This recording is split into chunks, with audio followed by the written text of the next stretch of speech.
అందరికీ నమస్కారం.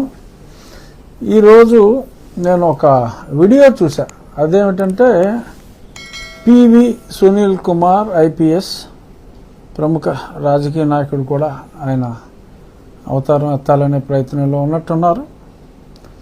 ఆయన ఏం మాట్లాడారో ముందు ఒకసారి మీకు చూపిస్తాను, ఆ తర్వాత చర్చిద్దాం. మీరు కూడా బాబు సోదరులు కూడా ఎందుకంటే మా డిమాండ్ ఇది. మీరు కూడా బాబు సోదరులు కూడా మాకు సహకరించండి. నేను ఈ వేదిక మీద విజ్ఞప్తి చేస్తున్నాను. ఎందుకంటే ఈ రోజు రాష్ట్రంలో ఉన్నటువంటి ఒక ప్రధానమైన కులం, అత్యధిక జనాభా ఉన్నటువంటి కులం కాపు కులం, అధికారం కోసం ప్రయత్నిస్తున్న కులం, దాదాపు సక్సెస్ అయిన కులం కాపు కులం. కాబట్టి ఆ సోదరులు కూడా మనతో కలిస్తే మన బలం రెట్టిపోతుంది.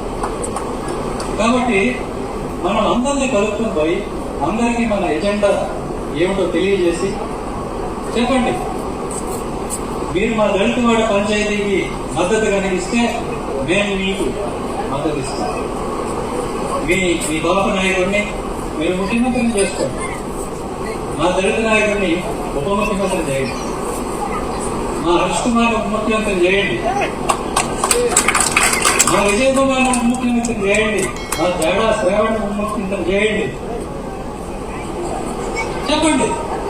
నేనేం కావాలి? నేను ఎన్నికల్లో టికెట్ ఇస్తే కూడా నాకు వద్దు, దళిత వాడ పంచాయతీ కావాలని నేను టికెట్ వదిలికుంటేనే ఆ మాత్రం హామీ వచ్చింది. ఉప ముఖ్యమంత్రి అంటే 2 సంవత్సరాలు తర్వాత అట్లా కాదు, 5 సంవత్సరాలు ఆయనే ఉంటారు. అలాంటి ఉప ముఖ్యమంత్రి కావాలి. కాబట్టి మిగతా కులాలను కూడా కలుపుకోండి, కలవండి, వాళ్లతో మనకి భేదం లేదని చెప్పండి. మేము మీకు సహకరిస్తాం, మీరు ముందుకెళ్ళండి. మీతో పాటు మేము కూడా ముందుకు వస్తాం. మా నిధులు మాకు ఇవ్వండి, మా పంచాయతీ మాకు ఇవ్వండి, మా ఆడపడుతున్న సర్పంచులు చేయండి, వాళ్ళ వార్డు మెంబర్లను చేయండి, మా చదువుకున్న పిల్లలు. ఇదండి ఈ మహానుభావుడి కథ. సో ఏం చేయాలి? ఒక ఆల్ ఇండియా సర్వీస్ ఆఫీసర్కి కోడ్ ఆఫ్ కండక్ట్ ఉంటుంది, సర్వీస్ రూల్స్ ఉంటాయి. దాని ప్రకారం కుల మతాల గురించి కానీ అన్నిటికన్నా ముఖ్యంగా రాజకీయాలు, ప్రభుత్వంలో ఎవరు ఉండాలి, ఎవరు ఉండకూడదు, ఇటువంటి మాటలు వాళ్ళకి నిషిద్ధం. మరి అయినప్పటికీ కూడా ఒక రాజకీయ నాయకుల్లాగా మరి ఇప్పుడున్న ముఖ్యమంత్రి వీరికి అర్హత లేదు, ఎందుకంటే మరి ఆయన కాపు కాదు, దళితుడు కాదు, అన్నీ మాట్లాడినట్టుగా ఇతని మాటలున్నాయి. మరి ఎందుకు ఉపేక్షిస్తారో ఇటువంటి వారిని నాకైతే అర్థం కాదు.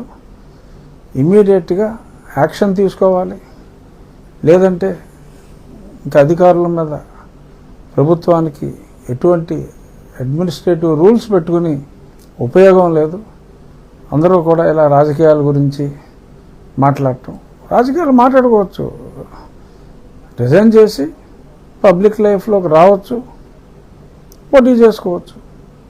సర్వీస్లో ఉండి మరి ఇప్పుడు అతను సస్పెన్షన్లోనే ఉన్నాడు, అంత మాత్రాన నోటుకు వచ్చినట్టు మాట్లాడడానికి లేదే, ఇంకా సర్వీస్లో ఉన్నాడు ఆయన. మరి అందుకని తక్షణ చర్యలు అయితే తీసుకోవాలి.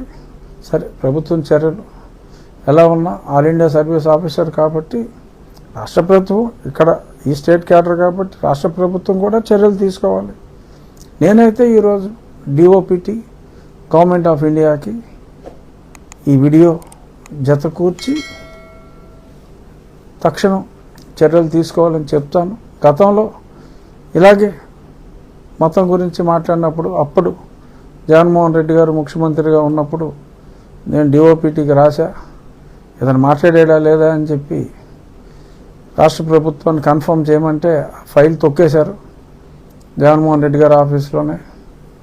నాకు తెలిసింది అది జిఐడికి పంపిస్తే అప్పుడు సీఎం ఆఫీస్ నుంచి ఇన్స్ట్రక్షన్స్ వచ్చి ఆ ఫైల్ తొక్కేయండి రా బాబు అని తొక్కేశారు. సరే, ఆ తర్వాత ప్రభుత్వం మారిన పురోగతి లేదు దాని మీద, మరి ఎందుకు లేదు.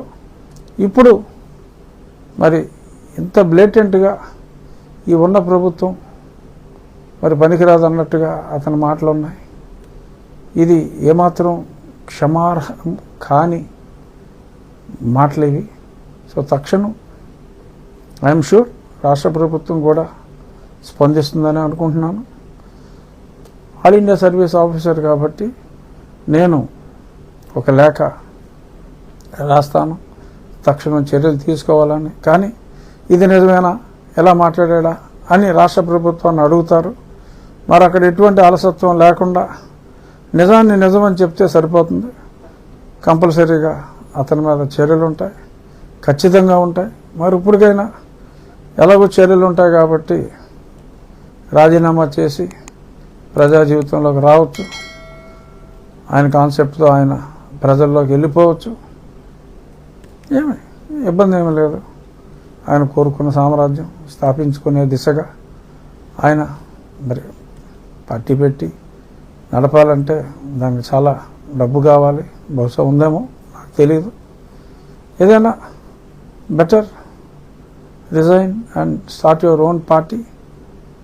Mister PV Sunil Kumar, nobody can stop you. But as long as you are in service, you must adhere to certain rules. చూద్దాం దీని మీద కేంద్ర ప్రభుత్వం ఏం చర్య తీసుకుంటుంది, రాష్ట్ర ప్రభుత్వం ఏం చర్య తీసుకుంటుందో చూద్దాం. But people have to give their verdict. Can you comment like this against a good government when they are doing their best? So ఆయనకి మరి గత ప్రభుత్వం ఈ ప్రభుత్వం ఏదీ నచ్చలేదు. ఆయన ప్రభుత్వమే రావాలి అనుకుంటే మరి ఆయన రాజీనామా చేసి రావాలి. ఇలాగ మాట్లాడి మరి గతంలో చేసిన అరాచకాలకి మరి రేపు 4వ తారీఖు పిలిచారు. చూద్దాం ఏమవుతుందో. ఇంకో 3 రోజులే సమయం ఉంది. ఇటువంటి అత్యుత్సాహం సర్వీస్లో ఉండగా చేయటం సమంజసం కాదు అని చెప్తూ డెఫినెట్గా ఈసారి చర్యలు ఉండాలి అని చెప్పటం ఈ వీడియో యొక్క ఉద్దేశం. Thank you.